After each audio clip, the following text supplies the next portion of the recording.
good morning. The winds have now changed. They're coming from the east, and it's time to talk about one of my favorite movies of all time.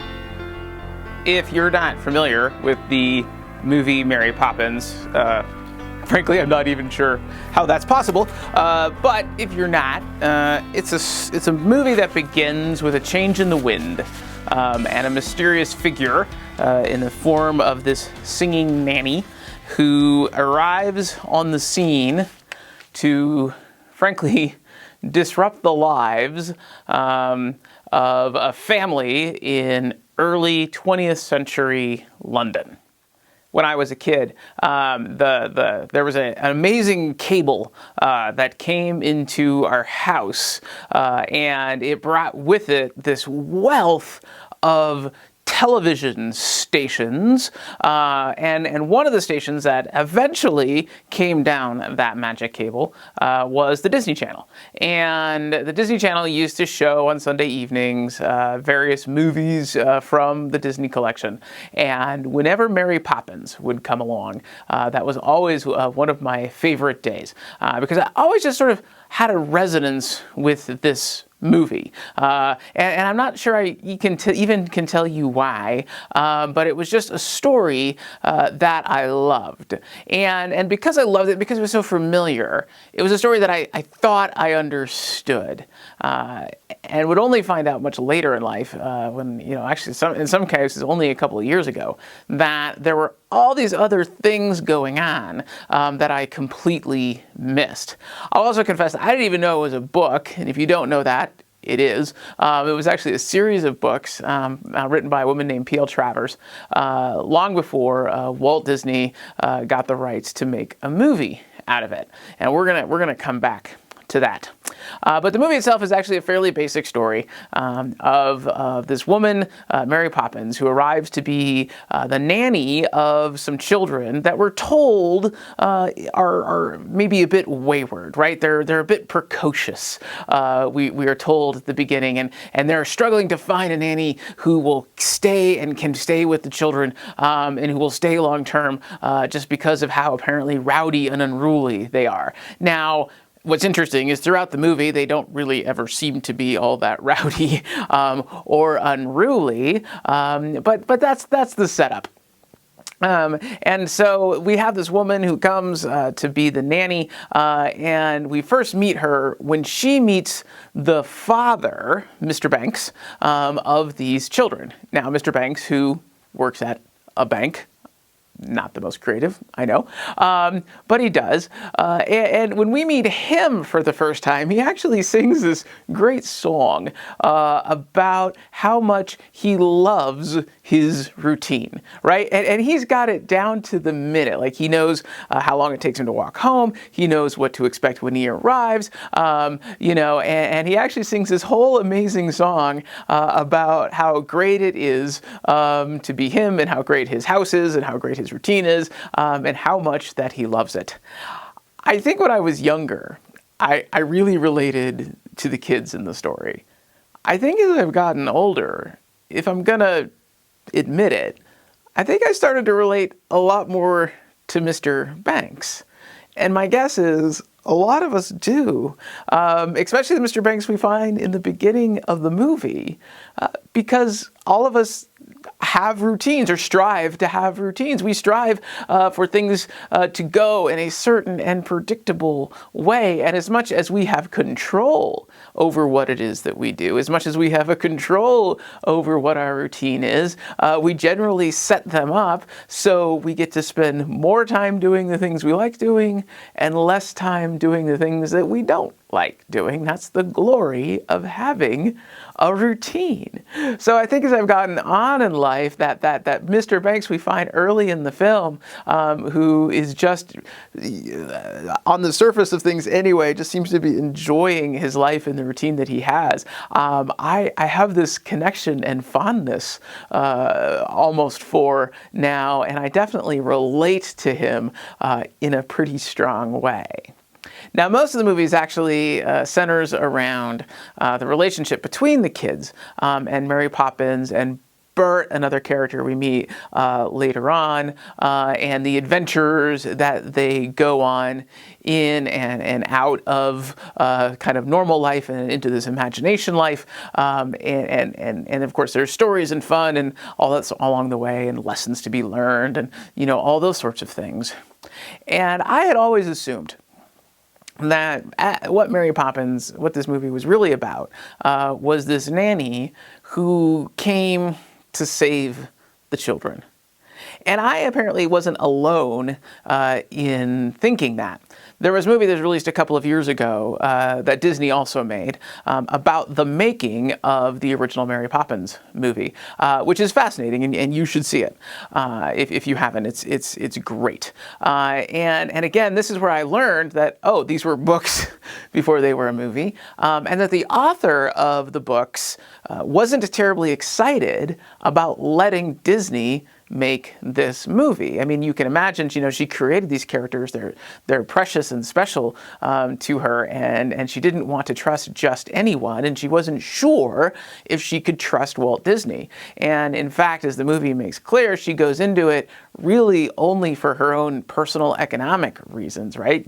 She frankly needed the money that she would get paid from making the movies, but she wasn't just going to let him go. And most of what we see in this film that Disney made about the making of it is actually fairly accurate. They have recordings of these sessions that Mrs. Travers has with the various people who were responsible for writing the songs and the music and the manuscript for the film, because she actually went to Southern California from London, spent a lot of time there with everyone, gave them feedbacks and notes about everything, was insistent on a lot of things, and many people who worked on the film recount this really kind of almost trying process that they went through with her, trying to create something that both the Disney company thought would work and would work as a movie and would, find an audience, and that she was willing to accept because she had such strong feelings about everything that was going on. And so the film is really this interesting story of the give and take between her and Walt Disney and all these other creative types trying to come together and make this film. A film that I don't think P.L. Travers was actually ever completely fond of. But there's this moment in that movie where Walt Disney, the actual Walt Disney, and Mrs. Travers are having a conversation, and he's trying to implore her to let him make this film, and he basically says, we need to do this. She needs to come. Mary Poppins needs to come to save the kids. And Mrs. Travers looks at Walt Disney and she looks at him and she says, "You think Mary Poppins came to save the kids?" In today's scripture, we have this reading from Luke that comes very early in the ministry of Jesus. He's only just recently called the 12 together, and people are starting to form around him, take notice of what he is doing. Only a couple chapters before, he was baptized, and he was baptized by John the Baptist, who said that somebody would come.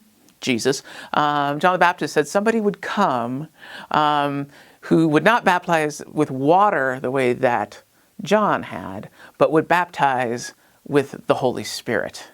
Now, in Greek, that word for spirit, pneuma, is the same word that they use for breath. Jesus is coming. Jesus is being there. Jesus' baptism, Jesus' life and ministry would be about a change in the winds, right? The breath of God being brought upon the people. So just like the change in the wind that brought Mary Poppins, a change in the wind, a change in the time brings Jesus to the people of the first century. And they're starting to gather around him. They start to notice what's going on. And he starts to bring other leaders and other disciples along with him. And he's called them together. And here in chapter 6, we have what is sometimes called the mini Sermon on the Mount. The full Sermon on the Mount is in Matthew's gospel, and it takes several chapters. Also comes pretty early in the life and teaching of Jesus. Here, Luke kind of has a miniature condensed version of it. And it starts off in the same way. It starts off right before the section we read with a section of blessings. Blessed are you, blessed are the poor, blessed are the sick. In the same sort of way the big Sermon on the Mount starts. Now, those early disciples, no doubt, as we will eventually discover, and many of those early people begin to understand that Jesus is there to save them in some way, right? He figures out he's there to change things. He's there to make things different.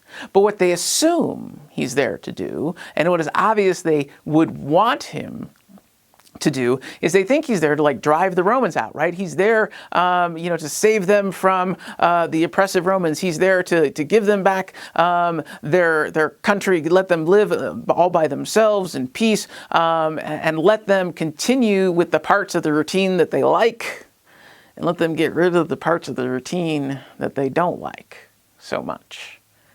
That's what they think. That's what they hope. That's what they want Jesus to be about. Just like I'm sure Mr. Banks hoped that Mary Poppins or whatever nanny would come to kind of tamp down the children, to make them a little less unruly and a little less unwieldy, so that he could spend less time thinking about them and more time on the parts of the routine in his life that he enjoys. But the winds have changed, but maybe not in the way that Mr. Banks thinks, and certainly not in the way that a lot of people around Jesus think.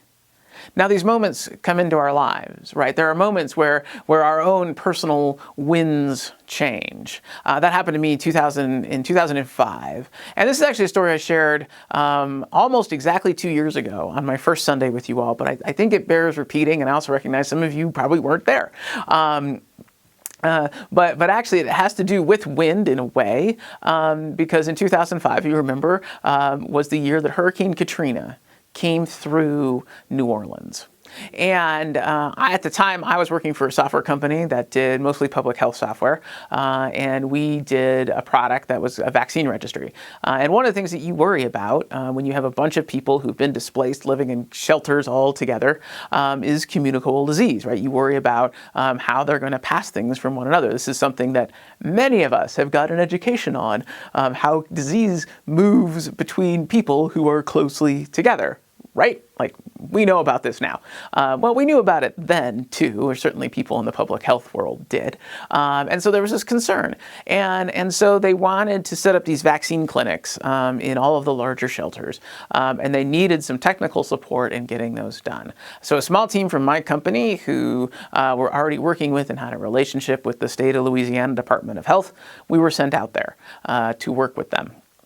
And I was there for, 6 or 7 days. I'm not sure how many even really. But in those 6 or 7 days, we worked 18, 19, 20-hour days sometimes, getting only little cat naps on a cot in some random conference room that we were staying in. And otherwise, we were, driving around from shelter to shelter to shelter with boxes of laptops in the back of, and really early, this is 2005, so really early wireless networking equipment, and setting up the technology that was needed to run all of these various vaccine clinics. And we would get there about an hour before the doctors and nurses would start to show up. So we had a very tight window to get things done. And then we just move on to the next one. And this is what we did for day after day after day after day. And thankfully, blessedly, some local company, or probably my guess is the distributor, had dropped off literally a pallet full of Diet Coke in the place that we were staying. And I would get up in the morning and I would eat whatever breakfast was provided by the amazing volunteers that were feeding us in this place.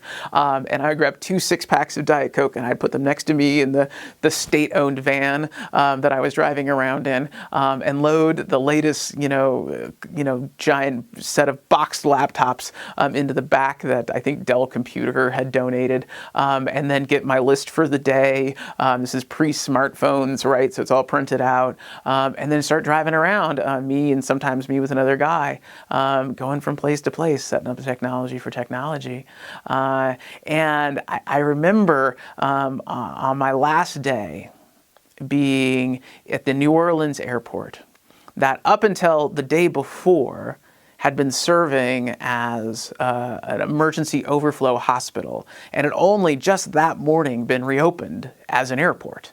I remember walking through there and seeing the cots, all over the place, seeing all the equipment still set up. There was a latex glove that had been blown up like a balloon, and the words "Happy Birthday" written on it, and posted over a now empty cot that obviously there was a patient in who had experienced their birthday in that place. And I remember making my way to the airplane, making my way to where the gate where I was going to take off, and figuring out there were only going to be about a half dozen of us on this flight, and staring out this window while I was waiting for the flight to board, looking out at, even from that place, you could see the downed trees, and in the distance you could see a building that had been damaged. And I remember taking a minute to pray, even though at that point in my life I didn't do a lot of praying.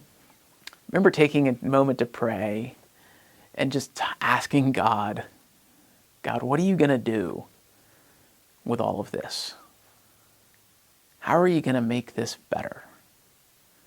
Who's going to fix everything that's wrong?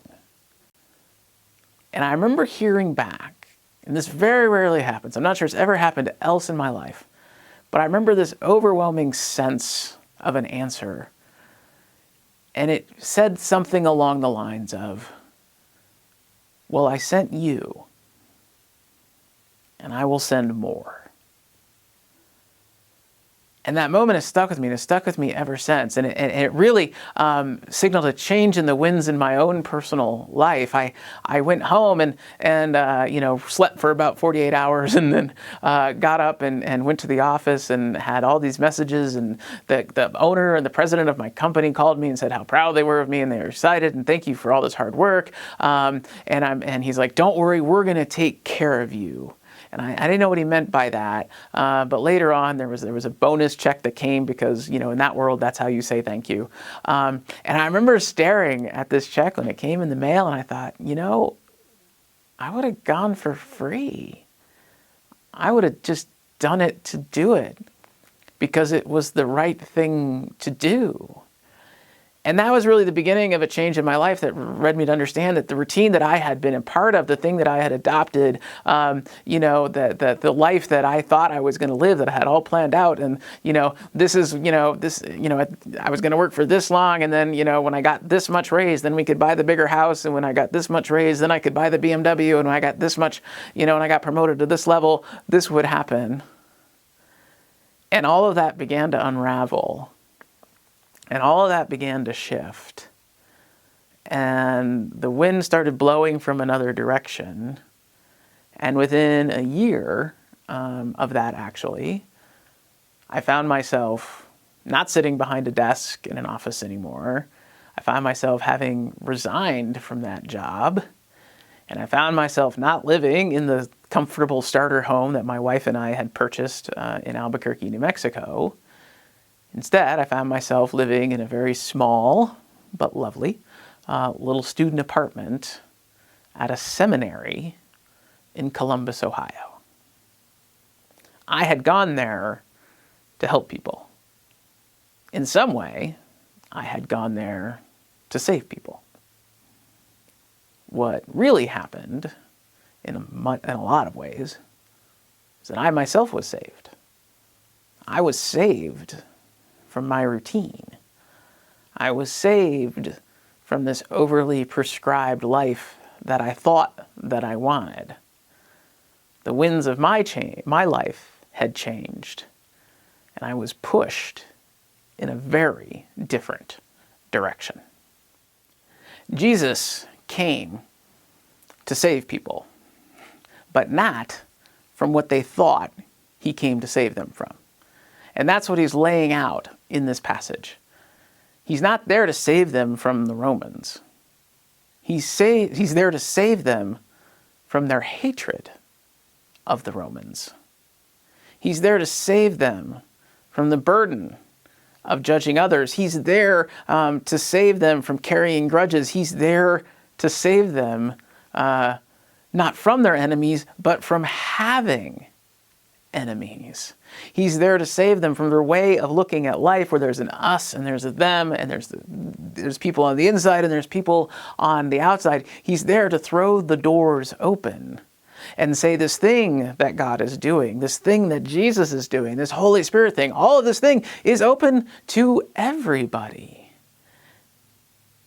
It's no longer good enough just to like those who like you. It's no longer good enough just to love those who love you. Because God's love, the love that you enjoy from God, is far bigger than that. And if we're going to follow and be God's children, if we're going to follow the Son that God sent, then we have to learn to see the world and love the world the way that God does. So Jesus came to save, absolutely. He came to save not only the people of that day, but save all of us that would come after. He came then to save us now. To save us, frankly, from ourselves. Later in the movie about the making of Mary Poppins, Walt Disney travels to London to make one last attempt to get the permission that he needs from Mrs. Travers. And it's there that he goes and he tells her that he'd figured out what the movie was really about. Mary Poppins isn't there to save the children. Mary Poppins is there to save Mr. Banks. He's there to save the father. Because that's, at the end of the day, what both he and the children need. So in reality, the movie actually ends where it begins. It ends with flying a kite. But the kite can only be flown because it's fixed. And it only got fixed because Mr. Banks learned the lesson that Mary Poppins was there to teach him. The Banks family did not ask Mary Poppins to come into their lives and disrupt all of their routines. Nobody asked Hurricane Katrina to come to us, and I did not ask to be sent there and have it disrupt my life and all of my routines. None of us asked for COVID-19 to come into our lives and throughout our entire world and disrupt all of the routines all at once. And yet, that's where we find ourselves. And no doubt the Banks children will grow up thinking, looking back at the time that they spent with Mary Poppins as something that really did change the course of their lives, as I look back at Hurricane Katrina as something that changed my life, as we all look back at the events of 2,000 years ago, and the coming of Jesus as something that changed the course of life for all of creation. We will no doubt look at this time as something that changed the lives of us as individuals, changed the lives of us as a family, changed the lives of us as a community. None of us want to be going through everything that we are going through. And yet, I am grateful that we get to go through it together. And I am grateful to get to go through it as a person of faith who knows that God works and moves all the time. But God seems to especially work and move in those times when the winds have changed.